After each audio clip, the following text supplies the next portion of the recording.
Existem algumas técnicas de negociação que são tão poderosas que a gente brinca que elas são como o truque mental Jedi. These aren't the droids you're looking for. These aren't the droids we're looking for. Mas por mais que cada uma dessas habilidades que a gente vai falar mais pra frente funcionem de forma independente, a verdadeira força dela, a verdadeira habilidade de um negociador de alta performance vai vir de dominar todas elas e saber em que momento usar cada uma. A gente já viu como a forma que você chega numa negociação impacta muito o resultado final e que é importante você migrar de uma ideia da maioria das pessoas de que negociação é uma batalha para um mindset de cooperação e você saber que você vai conscientemente contaminar a pessoa com seu estado de espírito, com seu estado emocional. Você já entendeu também que você tem que fazer um dever de casa antes de encontrar com outra pessoa, preparar o terreno, entender onde você está, quais são os seus objetivos com essa negociação, os objetivos monetários, não monetários, e qual é a hierarquia que eles têm para você. Depois disso, você pensou nas suas alternativas. Que outras opções você tem? Qual é o seu plano B? O que você pode fazer para melhorar essa situação? E você pensou no lado da outra pessoa. Quais são as alternativas dela? Qual é a posição dela nessa negociação? E um ponto importantíssimo de frisar é que sempre que a gente está pensando na situação da outra pessoa, qual podem ser as outras alternativas e como é que ela está vendo isso, a gente está usando premissas, são hipóteses, são suposições sobre o outro lado. A gente não tem certeza disso. E é por isso que o espelhamento, que é de fato a ferramenta que a gente vai falar hoje, ela é tão importante. Porque a forma de você ser a pessoa mais inteligente em qualquer mesa de negociação é quase que uma coisa filosófica, né, de Sócrates. Né? O Sócrates é inteligente porque ele sabia o que ele não sabia. Né? Só sei que nada sei. E tem muita verdade nisso de uma forma bem prática. Numa mesa de negociação, você ser a pessoa mais inteligente quer dizer que você sabe o quanto você não sabe. Quer dizer que você entende muito bem o que você sabe sobre você e o que você está supondo sobre outra pessoa. Porque o normal do ser humano é fazer suposições e criar hipóteses sobre outras pessoas. E o problema é que a gente não está consciente o tempo todo de que isso são hipóteses. A gente simplesmente presume que isso é verdade porque boa parte do tempo é, ou a gente simplesmente não vai testar para ver se não era.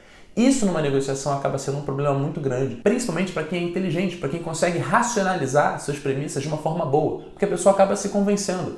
Eu acho que o meu chefe não quer me dar um aumento porque eu soube que um diretor demitiu uma outra pessoa e tem uma outra questão. E eu consigo linkar vários pontos e criar uma premissa muito sólida para mim, que eu acabo nem testando. Eu assumo que isso é verdade, ajo como se isso fosse verdade e acaba virando uma profecia que se autorrealiza. Então entender a sua situação numa mesa de negociação, saber pelo menos chegar e ter a coisa organizada, é ter feito esse dever de casa. É saber que, putz, eu estou aqui para cooperar com outra pessoa e eu vou fazer um trabalho para chegar lá. Eu sei o que eu quero, eu pensei, eu fiz a pesquisa, eu entrei em site, eu conversei com a pessoa, eu botei muita energia ali para organizar e entender o que eu quero. Eu pensei no meu plano B e eu investi nisso. E eu pensei no lado da outra pessoa também. Mas isso são hipóteses. Então, assim que eu faço todo esse dever de casa, começa a ficar muito claro que, na verdade, eu não quero começar falando. E isso é um erro clássico de todo mundo que começa a negociar, que começa a aprender. Sempre que eu pego um cliente, eu faço uma simulação.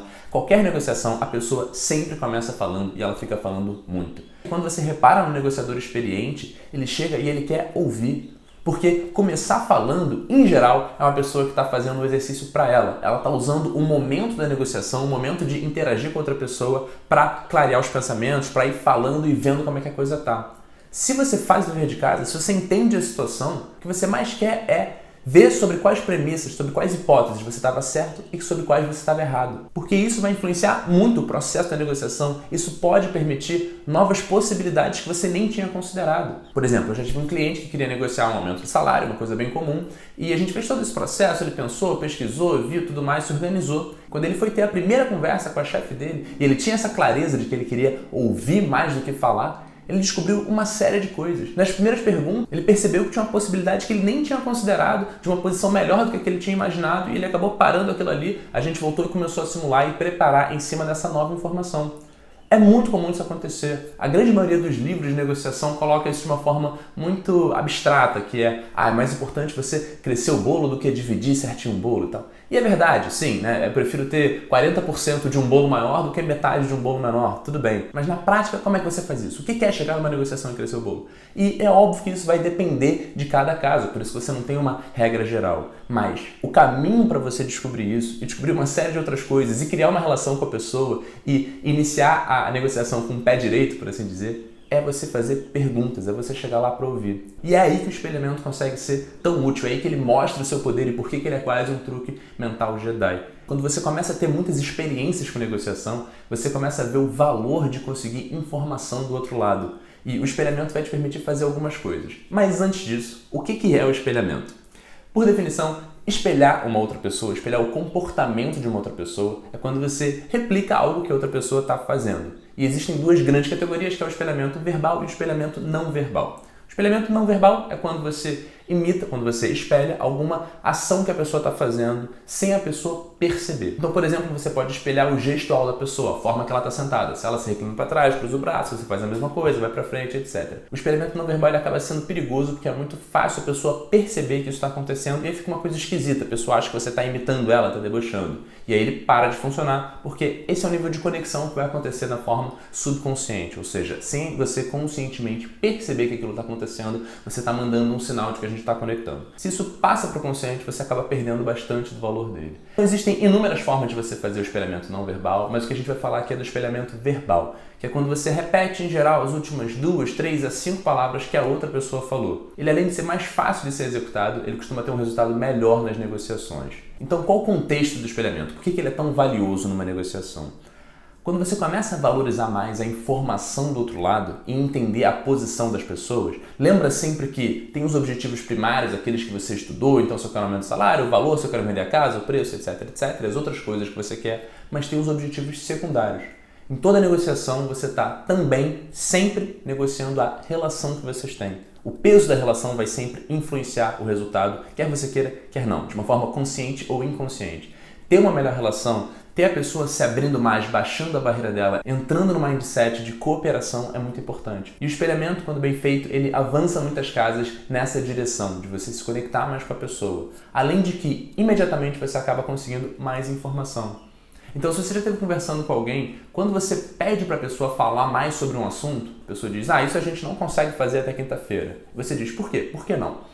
Muitas vezes, mesmo que de uma forma sutil, quando você faz uma pergunta direta, a pessoa ela se solidifica mais na posição dela, ela se sente levemente atacada. Por algum motivo, talvez pela forma que o nosso colégio é feito, que ela cresceu, etc. Mas na prática isso acontece muito. E a pessoa acaba respondendo ou repetindo o que ela já falou e sendo mais enfática, ou criando algum tipo de resistência. E você diz, mas por que isso tem que ser entregue até quinta? Você pode falar mais? E a pessoa só repete, não, tem que ser entregue até quinta-feira, cara. Esse é o prazo, a gente combinou, a gente já tinha falado, vai ter que ser quinta-feira. Ela não só não está dando nenhuma informação nova, como vocês se distanciaram um pouquinho na relação. E muitas vezes é uma relação que está se criando. Quando você faz o espelhamento, por algum motivo, a pessoa não ouve como se fosse uma pergunta.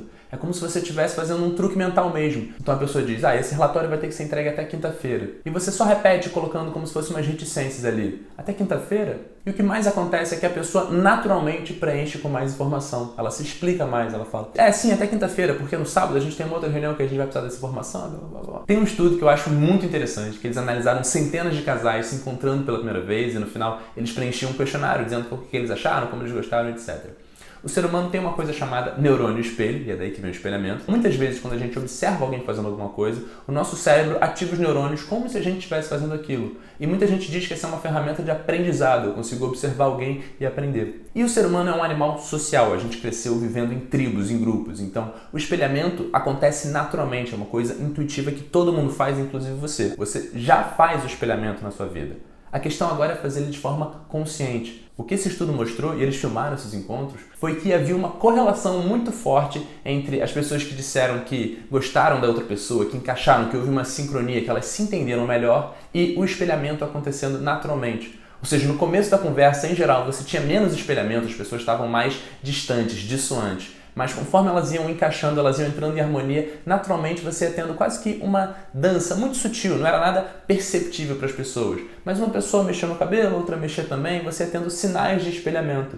E talvez você perceba isso na sua própria vida, né? Quando você entra num grupo novo, você aceita, é natural que as pessoas comecem a ficar mais parecidas. Algumas coisas podem ser conscientes, então tem gírias, tem um aperto de mão específico, tem uma forma de se vestir que pode ser específico daquele grupo. Mas você percebe muitas vezes, se você observar um grupo conversando, as pessoas fluindo bem, que tem um nível de espelhamento acontecendo ali naturalmente. E a mensagem subconsciente que o espelhamento passa, quando você está interagindo com alguém e essa pessoa está espelhando parte do que você faz sem você perceber, o que o seu subconsciente entende é que essa pessoa é um amigo, essa pessoa é um similar, essa pessoa é do meu grupo. Então você começa a se aproximar, você começa a baixar as suas barreiras. Além de que, simplesmente pela forma como a gente usa a nossa linguagem, uma pergunta acaba gerando uma resistência. Muita gente se sente levemente atacada com a pergunta. Você tem que dar resposta, você pode dar a resposta errada, você não sabe, você quer se defender. Você acaba se repetindo e frisando mais a sua opinião que você já tinha, né? Você acaba se fincando mais ali. Quando você faz o espelhamento, você só repete o que a pessoa falou, é como se, sem ela perceber, ela tivesse vontade de preencher essa reticência que você deixou. Outro dia um amigo meu chegou perguntando, cara, você viu minha bolsa?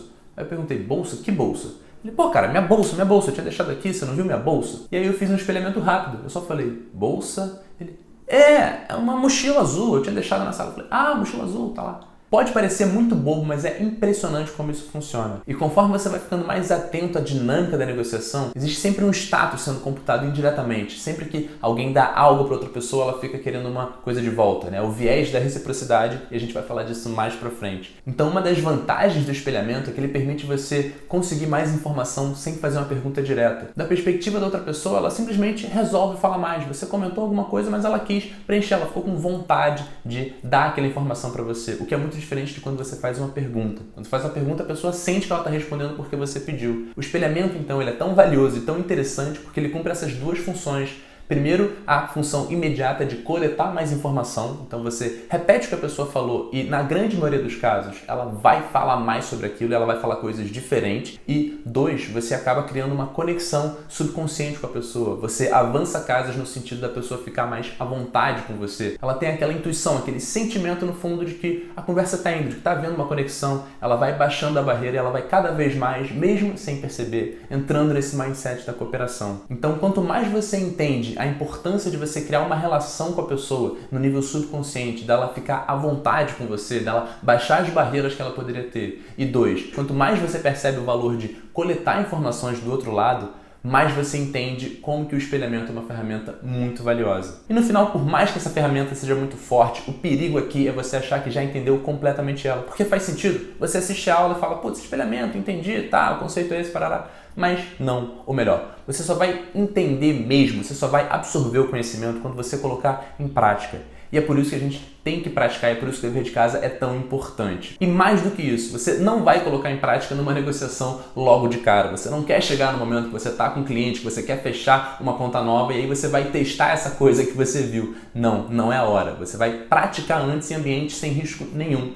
E essa é uma das grandes vantagens do espelhamento. E de todas as técnicas de negociação, na verdade, porque você pode colocá-las em prática nas interações que você tem com seus amigos, com seus familiares, que não vai ter problema nenhum se der algo errado, se a pessoa perceber, se algo ficar esquisito. Inclusive, você pode falar, olha, eu estou fazendo aqui o espelhamento, estou fazendo um curso de negociação, eu vi isso no vídeo, estava colocando em prática e essa é a ideia, não tem problema nenhum. Inclusive, tem um estudo que prova que quando você coloca em prática algo que você estudou conceitualmente em até 72 horas depois de ter estudado, a sua retenção é muito maior. Ou seja, hoje, amanhã, até depois de amanhã, pelo menos testa isso uma vez no mínimo. Mas o dever de casa é você fazer 6 vezes. 6 vezes você vai usar em conversas diferentes o espelhamento, pelo menos uma vez em cada. É melhor ainda se você puder usar o espelhamento várias vezes. Então, entra no mindset do cientista que tem em você e cria esse experimento. Na próxima vez que você estiver conversando com um amigo, com a namorada, saiu com alguém, está falando até no telefone com um atendente do telemarketing, usa o espelhamento algumas vezes e vê como você se sente, vê quão natural é para você ou quão esquisito é e como que a outra pessoa reage. Se ela cumpre a função que você quer, se você consegue repetir as últimas 3, 4 palavras que ela falou e ela acaba falando mais, se fica um silêncio muito longo, como você se sente fazendo isso? Para muitas pessoas isso vai ser algo completamente natural, porque, de novo, o espelhamento é uma coisa que todo mundo faz e como todas as habilidades de comunicação, algumas pessoas fazem mais, então estão mais acostumadas, e algumas pessoas fazem menos. Coloca na prática e você vai ver como você se sente. Vê se em algum momento não funcionou direito, o que aconteceu ali. Se funcionou bem, se a pessoa começou a realmente a falar mais da coisa e tenta de novo. Você pode também espelhar trechos no meio da frase, não precisa ser necessariamente no final. Em geral, no final é mais simples e funciona melhor. Mas, como sempre, qualquer dever de casa, você vai dosando ele para o seu nível. Se está muito fácil assim, tenta fazer um pouquinho mais difícil. Se está muito mais difícil, tenta facilitar. Uma vez que você tenha colocado em prática tempo suficiente para ganhar confiança de que o espelhamento está natural para você, você sabe fazer, você repete o que a pessoa disse, dá um tempinho, depois ela complementa, senão você também age de uma outra forma, aí sim você já começou a dominar essa ferramenta e você pode contar com ela como mais uma das opções que você tem. Mas evita ser o tipo de pessoa que só estuda intelectualmente alguma coisa. coloca na prática. Negociar bem é se comunicar bem. E a gente, felizmente, tem muitas oportunidades de se comunicar com as pessoas. A gente interage com gente o tempo todo. Então, coloca muito em prática, aproveita isso, melhora e trabalha as suas habilidades antes de você chegar numa mesa de negociação do qual realmente o resultado vai fazer uma diferença no seu salário. Você quer um resultado específico. O espelhamento é uma ferramenta bem valiosa quando você sabe usar na hora certa e tem algumas outras. Vem comigo, eu te vejo no próximo vídeo.